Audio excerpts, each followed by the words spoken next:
Made money off your clothes? Complain when you can make $4,000 a month. As a stay-at-home mom, I've been putting up with my husband and mother-in-law's atrocious attitude for too long. But this? No way I could let this slide. Fine, let's revisit this in a month. Fuming, I stormed out of my in-laws' home. Then I made a phone call to a special number. A month later, just remembering the look on my husband's face makes me burst into laughter. My name is Emma. I'm a freelance fashion designer. I used to work for a corporate design firm, but I've gone solo. The fashion industry is fiercely competitive, and freelancing has been tougher than I thought. With more freedom comes a higher chance of failing, and I often get yelled at for not meeting clients' expectations. Still, I loved my job, and that made it all worthwhile. My stubborn nature probably played a role in my success. I took setbacks in stride and fully devoted myself to my work. I still remember that time vividly. I studied hard, got my color coordinator license, and brushed up my social media skills. I wanted to cry at times, and I did. But I persevered. Still, with the support of people who encouraged me, I desperately worked hard. I kept pushing myself, pushing and pushing. As a result, now I can earn a decent income from this profession. I was enjoying life as a fashion designer, but recently something started to bother me, and that was, don't you think it's about time to settle down with someone nice?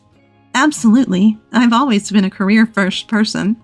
Before I knew it, I was already in my early 30s. Work was so fulfilling that I barely noticed time passing. But yes, life's milestones were approaching. Marriage isn't a big deal.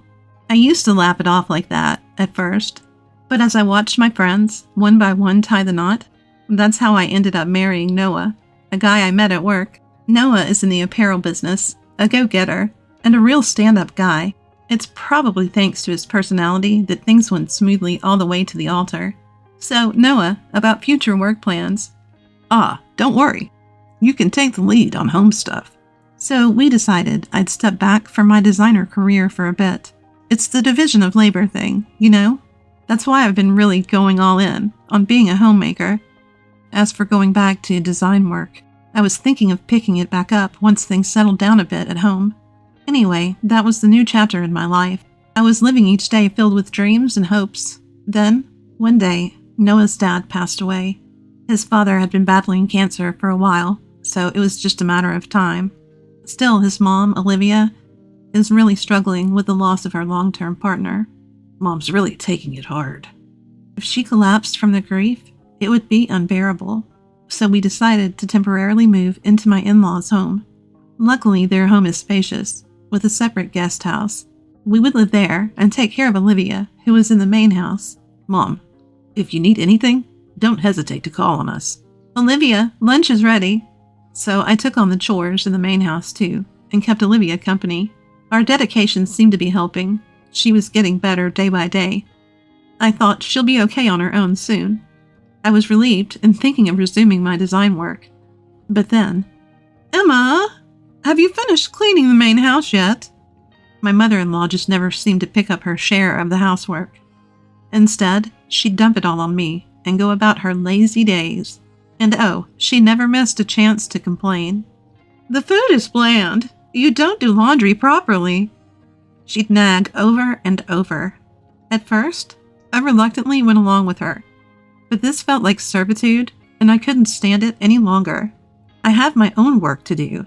I explained to her that I was busy with my design work, and asked her to handle the house chores for the main house. But then, you're busy. All you're doing is sitting in your room trolling. She wouldn't hear of it. To her, my work on the computer or social media seemed like playtime. I tried to explain further, but don't think you can fool me with those big words. My, aren't you cunning? She dismissed me with a wave of her hand. If I pushed any harder, she'd just shout, calling me a domineering wife. So there was nothing I could do but back off. Now what should I do? I talked to my husband about his mom, but he didn't seem to take it seriously. It seems he's also having a hard time at work. He sighs all the time, whether we're eating or bathing.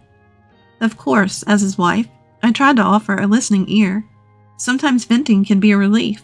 However, Noah didn't open up to me about the details. Don't worry, I'll figure out the work situation on my end. Certainly it must be a matter of pride for Noah. I was left to manage the difficult life with my mother-in-law without any help from my husband. Then one day, Noah comes home with a particularly dark expression. Turns out he'd made a big mistake at work and lost an opportunity for a promotion. Mistakes happen at work. Don't beat yourself up over it.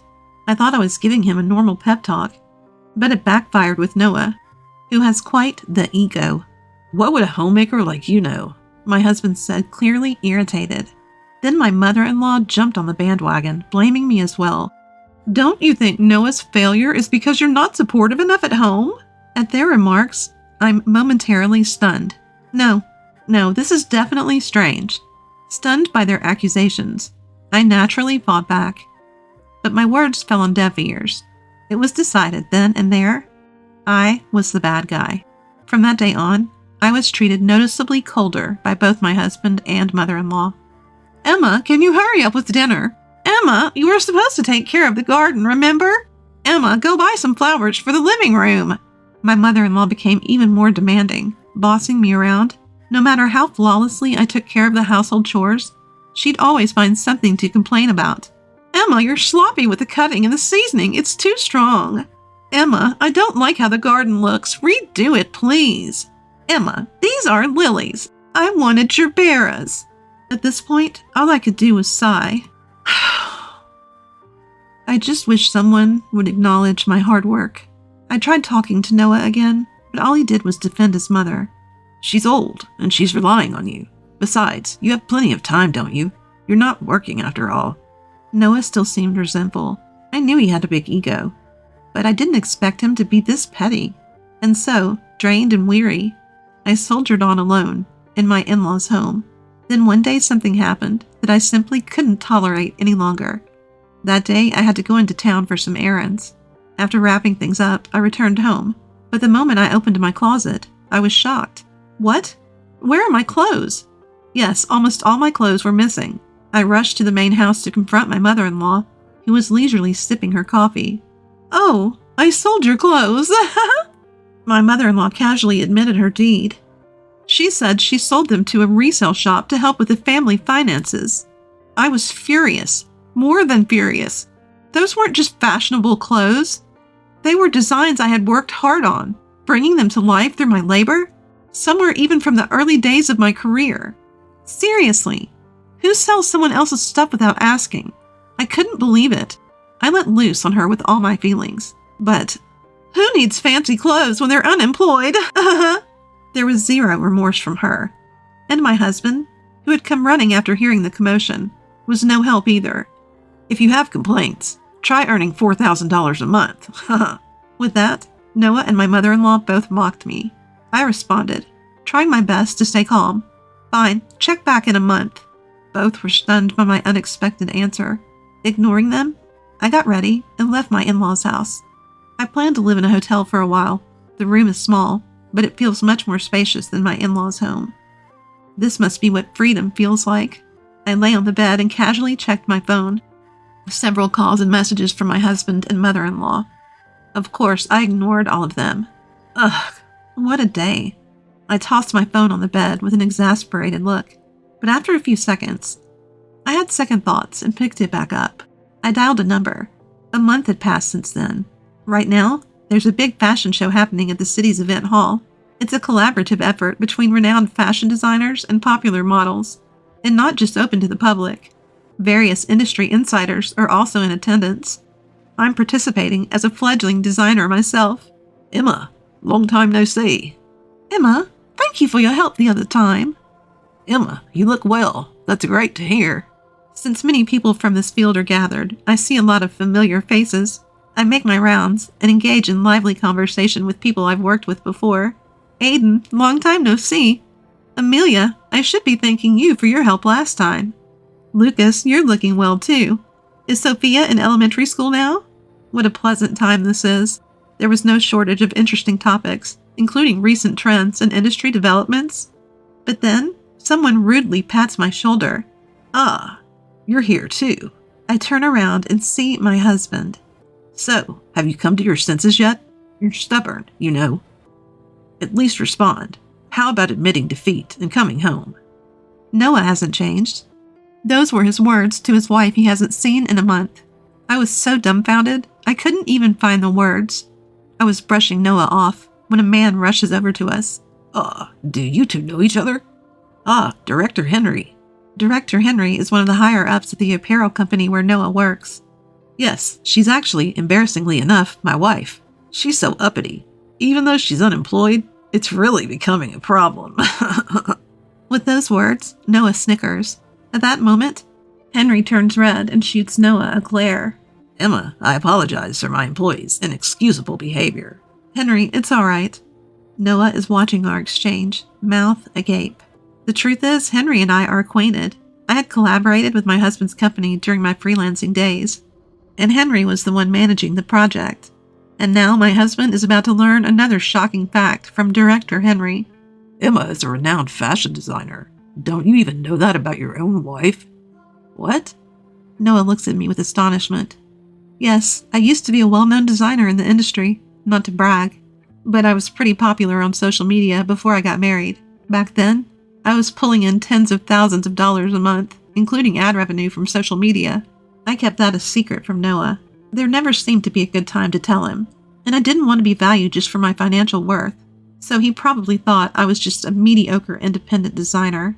Sure enough, Noah starts to make a scene after learning about my background. I didn't know this about you. Well, I never told you. I had recently resumed my design activities, thanks in part to our recent argument. I contributed several designs to this event. I had been approached for collaboration before. The day my clothes were thrown away, I was meeting Matthew, my former boss, during my corporate design days. Apparently, one of their designers had fallen ill.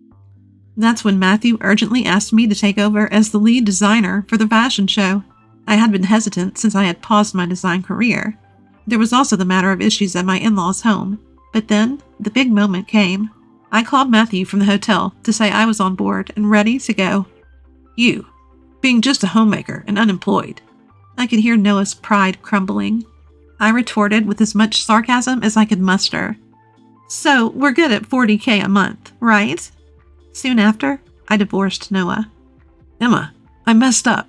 Let's try again. You're the worst kind of woman for leaving your husband. Heartless, cowardly. Noah pleaded while my mother-in-law cursed me out.